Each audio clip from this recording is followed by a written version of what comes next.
Namasté, bienvenue sur ma chaîne. Je suis ravie de vous retrouver aujourd'hui pour une toute nouvelle vidéo. Donc vidéo un petit peu spéciale aujourd'hui, c'est une FAQ. Une FAQ c'est quoi? C'est moi qui vais répondre aux questions que vous vous posez sur moi. Je vous ai demandé sur Instagram de me poser toutes les questions que vous pouviez avoir en tête. Voilà, donc j'ai sélectionné les meilleures questions, celles qui me semblaient en fait le plus pertinentes parce qu'il n'y a pas de meilleures questions, mais celles qui me semblaient le plus pertinentes pour vous.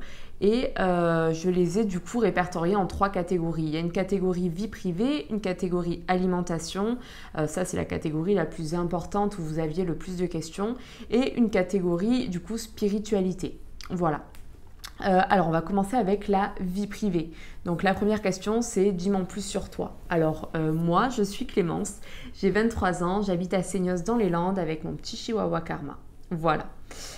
Pourquoi avoir déménagé de Montpellier? Alors pourquoi avoir déménagé de Montpellier? Tout simplement Montpellier, c'était la ville en fait, c'était la ville, il y avait des énergies qui ne me convenaient plus. J'étais arrivée à un moment de ma vie où il fallait que je trouve un endroit où m'établir. Moi j'avais cette envie, j'avais cette attirance pour les Landes, ça fait un moment. J'ai eu pas mal de petites synchronicités aussi qui m'ont poussée à faire ce choix. Mais vraiment c'est l'énergie qu'il y a ici, c'est l'ambiance, c'est les gens.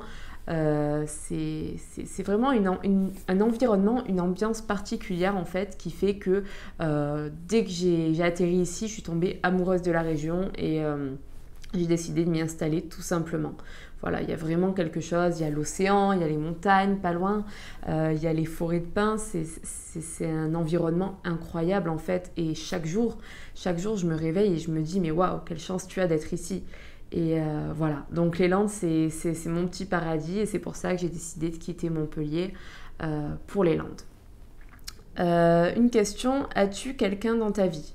Alors oui, j'ai quelqu'un dans ma vie, j'ai une personne incroyable, une belle âme lumineuse pardon, qui est dans ma vie, qui fait partie de ma vie, que j'ai rencontrée récemment, notamment dans les Landes, donc super remplie de gratitude pour sa présence dans ma vie. Voilà. Ta morning routine, night routine. Alors, c'est vrai que j'ai des routines matinales, j'ai des routines au niveau du soir, j'ai pas mal de petites routines. Après, ces derniers temps, j'essaye quand même je respecte mes routines, mais j'essaye quand même de lâcher prise de temps en temps. C'est-à-dire que avant, c'était, voilà, j'avais mes heures, il fallait absolument que les choses se fassent. Mais maintenant, je suis plus dans le lâcher prise.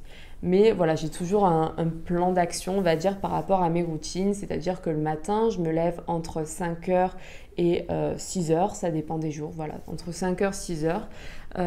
Je me lève, donc je fais ma méditation, je fais mon ancrage.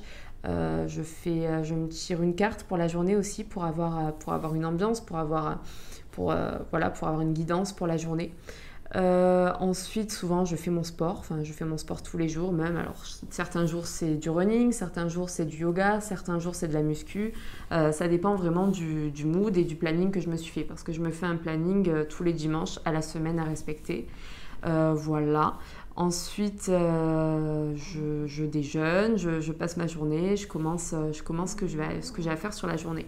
Au niveau de ma night routine, souvent je lis, je fais un petit peu de lecture le soir, de la méditation et je m'endors assez tôt, en général vers 21h30, je suis au lit déjà endormie.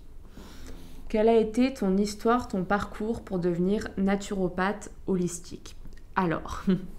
J'ai pas toujours été là-dedans. Moi, de base, je suis aide-soignante. Voilà. Donc, il y a eu plusieurs choses qui ont fait que je suis là où j'en suis aujourd'hui. La première chose, je dirais, c'est un ras-le-bol. En fait, je suis arrivée à un stade de ma vie où, tout simplement, je ne pouvais plus. Je suis arrivée à un point de non-retour. Voilà, j'avais beaucoup de symptômes invalidants. J'avais un mal-être. Je me sentais mal. J'étais sous antidépresseurs, j'étais sous traitement assez lourd à l'époque, enfin depuis mon adolescence même pour soigner ce mal-être, mais je voyais rien qui s'arrangeait, tout allait au final dans le pire. Puis un jour j'ai vraiment touché le pire à mon sens et c'est là du coup que je me suis dit bon, là, très clairement, va falloir te réveiller. Donc, j'ai commencé à m'informer au sujet d'abord du développement personnel. Ensuite, ça a été l'alimentation. De fil en aiguille, j'ai lu, j'ai écouté, j'ai découvert parce que du coup, ma vibration, ma fréquence était dans cette énergie de découverte. Donc, je découvrais chaque jour un peu plus et je découvre encore d'ailleurs tous les jours un peu plus. Mais voilà, donc j'ai découvert tout ça tout simplement en m'informant, en lisant, en m'intéressant. En faisant des expériences aussi, voilà, en faisant des jeûnes, en faisant des cures, voilà. Mais du coup, je me suis vite retrouvée passionnée par tout ça. Du coup, je suis devenue végane, d'abord végétarienne, ensuite végane. Je voyais que ça allait de mieux en mieux dans ma vie, dans mon corps, dans ma tête. Voilà, ça, plus tout un travail en amont que je faisais à côté de méditation, de développement personnel, d'affirmation positive. Voilà, donc ensuite j'ai décidé de passer mon diplôme en naturopathie que j'ai passé du coup l'année dernière. J'ai été diplômée il y a 5 mois à peu près de ça. Voilà, donc ensuite j'ai fait mon stage chez Irène Grosjean, donc un stage vraiment incroyable qui m'a vraiment confortée dans mon choix de vie, j'ai rencontré des personnes incroyables qui vraiment m'ont montré que en fait on était beaucoup sur ce chemin et que le monde allait dans cette évolution. Donc voilà, et là où j'en suis aujourd'hui, tout simplement, j'accompagne des personnes à plus de vitalité. Donc voilà, si ça vous intéresse, n'hésitez pas à me contacter. Ensuite, on passe à la catégorie alimentation. Donc, quelle a été... Non, ça c'était la question d'avant. As-tu des failles niveau alimentation? Oui, des failles, j'en ai, des failles, on en a tous. Je pense que la perfection n'a pas lieu d'être en fait. Il faut toujours trouver un équilibre. Donc, ce qui pourrait être une faille pour moi ne le sera peut-être pas pour quelqu'un d'autre. Mais ce que j'entends par faille, c'est-à-dire peut-être des petits... des aliments peut-être un peu doudou, un peu confort qui pourraient éventuellement pas être forcément bénéfiques pour moi. Notamment, moi j'ai une grande passion avec le beurre de cacahuète. Voilà, ça c'est quelque chose que j'adore, qui est bien connu d'ailleurs, on m'en a même offert à Noël pour dire. Voilà, donc ça, des petites failles comme ça. Après, je vois pas de failles à proprement parler, simplement j'essaye de me faire plaisir quand j'ai besoin de me faire plaisir, quand j'en ressens le besoin en période de règles, en période un petit peu compliquée. Voilà, je me prive plus comme j'ai pu me priver avant en fait, parce qu'il y a une phase où vraiment je me privais, je mangeais même plus d'aliments plaisir et j'étais dans la frustration. Que là, je m'autorise quand même à manger des aliments qui sont pas forcément bénéfiques pour moi, comme voilà, du beurre de cacahuète. Je sais que c'est pas optimal pour mon foie, c'est pas optimal pour moi, mais je le fais quand même tout simplement parce que ça me fait du bien au mental et en fait, il faut faire attention à ne pas tomber dans l'extrême. Voilà. Donc jeûne intermittent, pour ou contre, avantages, inconvénients. Donc le jeûne intermittent, je le pratique de temps en temps, je l'ai pratiqué pendant longtemps, je ne suis pas contre le jeûne intermittent, je dirais même que je suis plutôt pour. Après voilà, je pense que c'est vraiment propre à chacun. Certaines personnes disent il faut jeûner tous les matins pour être en pleine forme, mais après changent d'avis parce que finalement, voilà, en fait il faut s'écouter. Il y a des personnes qui ont vraiment besoin de manger le matin. Moi j'ai vu que le jeûne intermittent, sur la durée, ça me convient pas parce que le matin j'ai faim, je me lève tôt, je me lève à 5 heures, je me couche tôt, voilà, mon corps me réclame à manger donc je mange, mais je suis pas contre. Il y a plein de bénéfices au jeûne intermittent, notamment un repos digestif qui peut être bien pour le corps, pour l'évacuation des toxines également, voilà, parce qu'on a tendance à trop surconsommer de la nourriture et notre corps finalement n'est jamais au repos. Donc le jeûne intermittent peut permettre au corps de se reposer, donc je suis pour le jeûne intermittent. Tu n'as jamais envie de remanger de la malbouffe parfois? De la malbouffe? Non. Alors ça dépend de ce qu'on appelle malbouffe. C'est-à-dire, comme je disais avant avec le beurre de cacahuète, j'ai des petites envies comme ça que pour moi c'est de la malbouffe, mais pour vous ce sera peut-être pas de la malbouffe. Et inversement, mais par exemple des envies de McDo ou de choses comme ça, non, ça c'est clairement... ça fait clairement plus partie de ma réalité en fait. Mais un burger vegan, je dis pas non et je me fais plaisir de temps en temps. Que penses-tu de la cure d'argile en interne? Déjà essayé. Alors, je ne pourrais pas répondre à cette question parce que je n'ai jamais essayé la cure d'argile en interne. Seulement, je pense qu'avaler de l'argile, c'est pas forcément physiologique pour le corps, sachant que de l'argile, c'est quand même de la terre. Voilà, je sais qu'Irène Grosjean d'ailleurs en parlait lors de ses stages de la cure d'argile et elle l'a déconseillé. Après, j'ai pas le recul nécessaire pour en parler, mais pourquoi pas essayer un jour. Alors, comment se motiver pour prendre soin de moi? C'est un de mes plus gros problèmes. Donc, je connais la personne qui a écrit cette question et tout simplement déjà, je t'envoie plein d'amour. Je pense que pour prendre soin de soi, d'abord, il faut trouver ton pourquoi. Pourquoi tu veux te sentir mieux? Pourquoi tu veux prendre ce chemin? C'est-à-dire que si tu n'as pas la motivation nécessaire, si tu n'as pas, voilà, t'as pas ce truc de te dire il faut que j'aille mieux parce que ce sera compliqué, c'est-à-dire que tu as toujours des comportements, tu as toujours des choses ancrées en toi et il faut savoir justement aller contre ces croyances pour prendre soin de toi plus en profondeur. Mais voilà, l'amour de soi, cultiver l'amour de soi, essayer au maximum de prendre du temps pour toi aussi, de prendre du temps peut-être dans la journée pour faire de la respiration, des choses comme ça, pour te recentrer. Et voilà, et tout vient petit à petit, mais c'est vrai que on peut vite être enguirlandé par les personnes qui nous entourent, par les croyances, les façons de faire, et on peut vite se perdre. Donc prendre soin de soi, c'est tout simplement te voir tel que tu es, voir la belle personne que tu es et agir en conséquence. Donc, ensuite, nous avons la question, es-tu végétarienne, végane? Alors oui, je suis végane. Et si oui, pourquoi?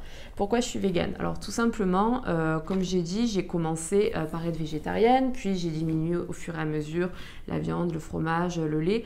Voilà, et après je suis devenue végane. Là, ça va faire peut-être 1 an et demi que je suis végane maintenant, tout simplement parce que je me sens divinement bien.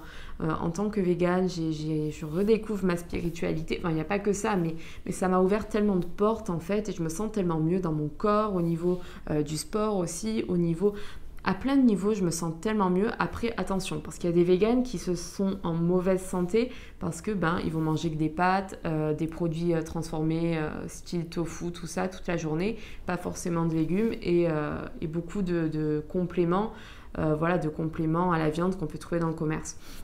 Donc ces personnes-là ne sont pas forcément en bonne santé. Mais moi, le véganisme sain, m'a vraiment apporté énormément sur tous les plans de ma vie. Donc je ne me verrai même pas revenir en arrière pour l'instant. Après, rien n'est figé, mais voilà. Pourquoi avoir arrêté le 100% cru? Alors ça, c'est quelqu'un qui me suit depuis un moment, je pense. C'est vrai que du coup, après mon stage avec Irène, je mangeais 100% cru. C'est-à-dire que je mangeais que du cru, que du vivant. Donc le stage avec Irène, c'était quand même au mois de juillet, ouais, c'est ça, début juillet. Et du coup, forcément, déjà, il faisait plus chaud. Donc l'alimentation crue, c'était plus facile. Mais j'étais quand même tombée dans cette espèce de frustration de me dire tu dois manger tout cru, et du coup voilà, je me faisais plus plaisir, je n'allais plus au restaurant, je faisais plus tout ça, et c'est vrai que du coup mentalement c'était quand même assez bloquant. Donc je me suis quand même octroyé des petits plaisirs au fur et à mesure, et je me suis rendu compte que au niveau de ma guérison, de mon bien-être, ça n'influençait pas forcément, que ça allait au contraire très très bien, voire même mieux. Au niveau de mes rapports avec les autres aussi, parce qu'il faut savoir, quand tu manges 100% cru, c'est quand même compliqué par rapport au rapport que tu peux avoir avec les autres, parce que forcément tu es un petit peu en disharmonie, mais ce qui n'est pas forcément grave parce que je suis sûre de ce que je fais, mais c'est-à-dire que si ma maman voulait m'inviter au restaurant vegan, je refusais tout simplement, ou alors j'y allais mais je me sentais mal derrière, donc voilà, c'était pas forcément viable pour moi. Après, il y a des personnes qui mangent 100% cru et ça se passe super bien. Donc ça, c'est vraiment propre à chacun. Si vous vous sentez très bien dans ce style de vie, allez-y avec grand plaisir. Mais voilà, je veille toujours à manger le maximum de cru parce que l'alimentation crue, c'est notre moteur. Les fruits, c'est notre moteur. Voilà, c'est ce qui nous fait vivre. Les aliments crus sont pleins d'énergie, alors que les aliments cuits sont exempts d'énergie, car morts, car cuits. Voilà, donc je veille quand même à manger, je dirais 70-80% de cru dans mon alimentation, mais je m'octroie maintenant des moments de cuit. Des fois, je me fais des petits cookies vegan, ou alors je vais au restaurant vegan carrément, ou alors je vais manger un dal que mon chéri m'aura préparé. Voilà, je mange quand même du cuit. Tes conseils aux personnes qui aimeraient suivre ton chemin. Alors, dans cette question, je vais répondre simplement. Je vais vous dire, suivez votre propre chemin. Faites ce qui résonne le plus en vous. Faites ce qui fait le plus sens en vous, en fait. Voilà. Écoutez votre intuition. C'est-à-dire que moi, l'alimentation végane, tout mon style de vie me convient parfaitement. Pour une autre personne, ça pourra être d'être simplement végétarienne. Pour une autre personne, manger de la viande. Voilà, ça c'est vraiment propre à chacun.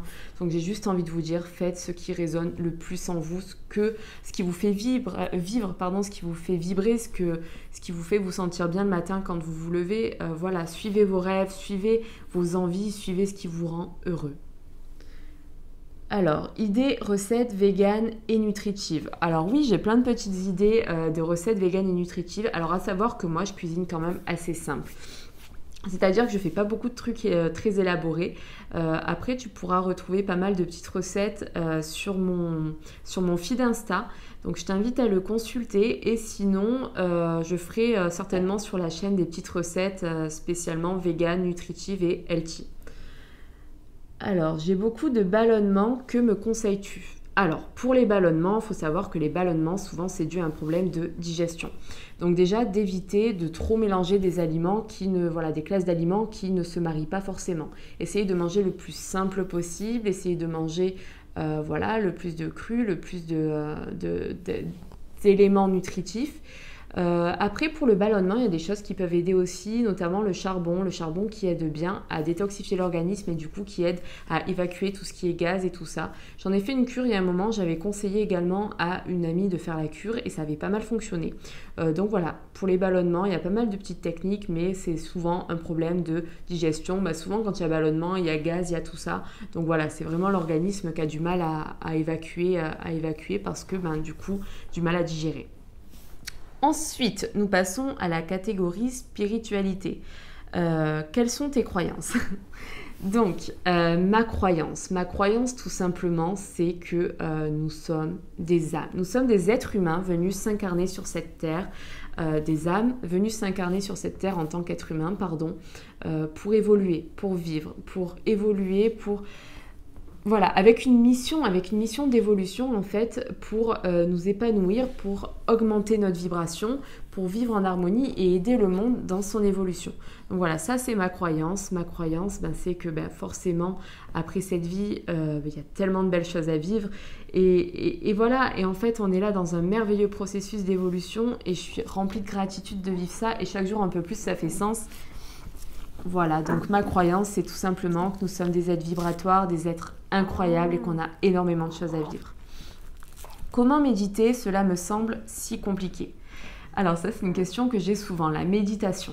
La méditation, en fait, ça peut paraître compliqué, mais c'est simple. C'est tout simplement rien faire. C'est fermer les yeux, on ferme les yeux et on va se connecter à son soi intérieur tout en essayant de transcender le mental, l'ego ou tout simplement de l'observer. Voilà, donc ça c'est la méditation. Après par exemple si ton kiff c'est de surfer et qu'en surfant tu perds complètement la notion du temps, que ce soit ta méditation, si c'est la cuisine, que ce soit ta méditation, enfin voilà, il n'y a pas de bonne façon de méditer. Ça souvent j'entends, mais comment on fait, c'est quoi le processus? Il n'y a pas forcément de bonne façon de méditer, c'est simplement réussir à s'ancrer dans le présent, dans la présence et dans l'instant en fait. Crois-tu en la vie après la mort? Totalement. Que penses-tu des cristaux tarot pendule? Alors moi j'utilise ces outils au quotidien. Voilà, j'ai des cristaux, j'ai des tarots, j'ai des pendules et plus encore. Mais tout simplement, je pense que c'est des outils pour aider à communiquer avec le divin, avec les dimensions supérieures, avec son soi supérieur. Mais je pense que cette capacité, on l'a même sans tout ça. C'est pas une nécessité d'avoir tous les derniers tarots, tous les derniers cristaux à la mode ou voilà, tout ce qu'on peut lire sur les articles, sur les réseaux. Il faut vraiment essayer de se connecter à son soi. Et c'est là qu'on a toutes les réponses. Toutes les réponses sont en nous. Pourquoi tu te tournes autant vers la spiritualité? Tout simplement qu'au fur et à mesure que j'avance, que j'évolue dans mon chemin d'évolution, je me rends compte en fait que je suis de plus en plus attirée par ça parce que c'est ma mission en fait. C'est ma mission sur cette terre, c'est de me connecter aux dimensions supérieures et je pense que c'est notre mission à tous de se connecter, de se reconnecter à soi-même. On vient ici pour vivre, pour évoluer, voilà, et pour se reconnecter à soi. Donc on a tous des façons différentes de faire la chose, mais je pense que notre but il est tous le même, c'est d'évoluer tous ensemble et la spiritualité m'y aide beaucoup. Voilà, donc au niveau des questions, on a terminé. Je ne sais pas si vous avez d'autres questions, n'hésitez pas à me les poser dans les commentaires. En attendant, j'espère que cette vidéo vous aura plu, que vous aurez appris à en apprendre un peu plus sur moi. Je vous embrasse et je vous donne rendez-vous lundi prochain.